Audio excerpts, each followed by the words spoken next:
Hello लोगोफोर नेचार publication YouTube चेनेलाव साफ्रोमखौबो बरायना लाबाय। दा बे समाव नोंथांमोननि सिगाङाव मोनसे गोनांथार रादाब होनो लानाय जादों।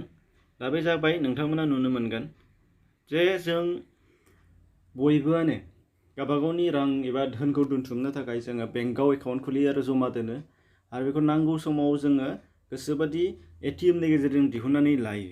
दा बे एटिएमनि गेजेरजों दिहुननानै लानायावनो माखासे खान्थिफोर सोलाय सोल' जादों। दा बे रां दिहुननायाव बयबो एटिएम सिक्रेट पिनजोंनो जों बयबो दिहुननो हायोमोन, नाथाय दा बे पिनजोंनो दिहुननो हानाय जानाय नंलिया। दा एटिएमजों रां दिहुननायाव 10,000 रांनि बांसिन दिहुननांगौब्ला रेजिस्ट्रेशन मबाइल नाम्बाराव ओटिपि अदेबानि वान टाइम पासवार्ड फैगोन आरो बे ओटिपि पिनखौ थुफिनबासो रांखौ दिहुननो हानाय जासिगोन।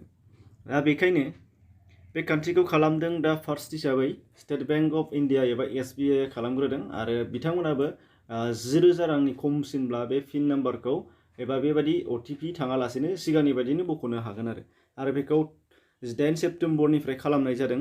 अदेबानि बेखौ साफ्रोमबो कास्टमार बिथांमोननियाव जायफोरना रेजिस्ट्रेशन मबाइल नाम्बार दं बिथांमोननि थाखाय टेक्स्ट मेसेज हरनानै होखादों, नोंथांमोननो स्क्रिनशट खालामनानै होदों।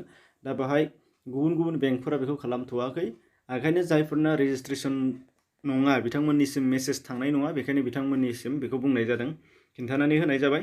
दा बेनि थाखाय दा जायफोरा मबाइल नाम्बार रेजिस्ट्रेशन खालामैफ्रा खालामनो लानांसिगोन आरो बेखौ गावबागावनि बेंकआव थांनानै नोंथांमोना खालामहैनो हागोन, नङाब्ला एटिएमआवबो मबाइल नाम्बार रेजिस्ट्रेशन खालामनायनि अपसन दं, बेवहायबो गावबागाव हारसिङैनो खालामहैनो हागोन।